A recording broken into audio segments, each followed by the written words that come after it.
At first glance, Shot in the Dark looks like any other side-scrolling run-and-gun platformer. But look again, because this stylish 8-bit action game shares more in common with light gun games like Gumshoe and Duck Hunt than Mega Man and Metal Slug.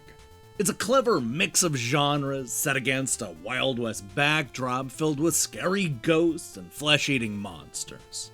But is Shot in the Dark yet another example of style over substance? That's what I want to find out in this review.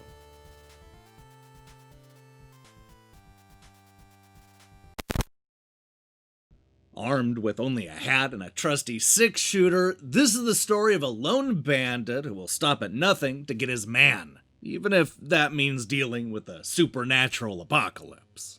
What starts as a simple play on the man-with-no-name style western quickly spirals out of control when demons, cultists, dead gunslingers, and all kinds of ghouls and ghosts show up to get in the way. It's now up to us to help the bandit brave the Wild West through 64 short yet challenging stages filled with tough platforming puzzles and lots of monsters to gun down. It's the shooting that sets Shot in the Dark apart from every other run-and-gun platformer. For one thing, there's no running and gunning. I mean, the bandit can run and jump around like any other game, but the moment he needs to shoot, he stands in place, takes careful aim, and then pulls the trigger. In that sense, it feels like the side-scrolling platformer stops in order for the game to become a de facto light gun shooter. You'll have to use the mouse instead of a zapper, but the concept is basically the same. Line up the shot and kill those demons. And it's not just the enemies the bandit is lined up with. If the monster's on screen, you can shoot it, no matter if there are walls, ceilings, or really any other kind of obstacle getting in the way. What makes this tricky is that the bandit can only shoot 6 bullets before reloading. This forces us to play more cautiously, something that can be especially difficult as evil gunslingers take aim from far away. Between juggling platforming and taking aim at the enemies, this is a surprisingly tense game. Now, guys, there's no way to talk about Shot in the Dark without gushing over the gorgeous graphics. The levels are simple yet stylish, using only blacks, whites, and reds to paint the world. From the forest, to the graveyards, to the zombie-filled catacombs, every inch of the game is as haunting as it is beautiful. Best of all, the game uses the limited palette to create monsters that can take full advantage of the 8-bit backgrounds.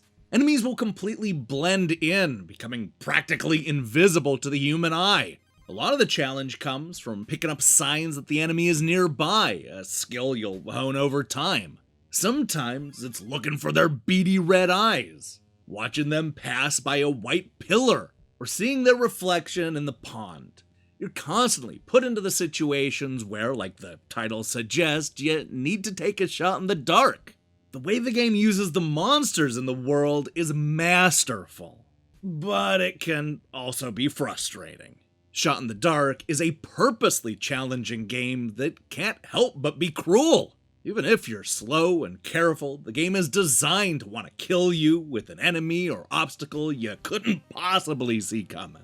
As a result, many of the levels can be boiled down to a lot of paranoia and basic trial and error memorization. You might not see the invisible pit or bad guy the first few times, but you'll start to piece the path together through repetition. Yes, you're gonna die a lot of times while taming the Wild West, and some of them will definitely feel cheap. That said, the trial and error approach didn't really bother me as much here as it normally does. For one thing, the levels are long enough to be challenging, but not too long to be unfair. When you die, you can restart the level in less than a second, so you're never out of the fray for very long. There are also simple touches, like using the enemy's blood to paint a safe pass or watching the grass rustle as the ghouls creep by, that help to illustrate a world made up of darkness. But even with these clues, you'll still need to play and replay these stages over and over in an effort to learn the safest path. In that sense, Shot in the Dark often feels like a puzzle game. Killing multiple gunslingers in a standoff will suddenly be more about finding the correct order than just lining up the shot. There'll be levels where you won't have enough time to kill every bad guy, so it ultimately comes down to figuring out what enemies to avoid and which ones need to be taken care of. Sometimes it's advantageous to keep the red ghouls alive, that way you'll be able to see their pitch black counterparts. Although the devilishly cruel stage designs can sometimes be frustrating, I still loved working out the solutions and overcoming something that previously felt impossible. Look, Shot in the Dark is a great game overall, but it's not without a few flaws. There are a few stages with some, let's call them, interesting glitches, including one where you can move the enemies around using the arrow keys. Speaking of which, I'm not a huge fan of using the keyboard to move around and jump. I ran into a lot of problems while trying to make precise leaps. Finally, it's not always clear where your cursor's going to be when you want to aim. Because the cursor disappears when you're platforming, you'll need to remember where you left it the last time you pulled out the gun. Thankfully, none of these nitpicks are a deal breaker, and they definitely won't ruin your enjoyment of this otherwise great game.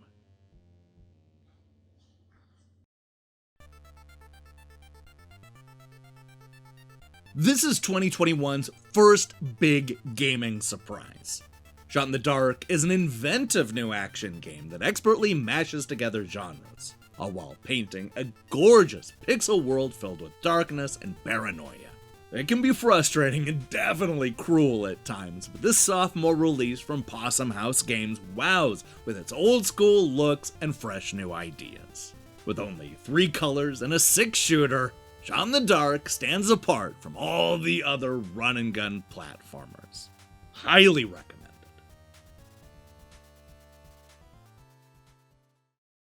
Hey, thanks for watching our review. If you liked what you saw here, then you should know that we post new reviews and features almost every day. Now, here's the question I have for you. What is your favorite light gun game? Yeah, I know, Shot in the Dark isn't exactly a light gun game.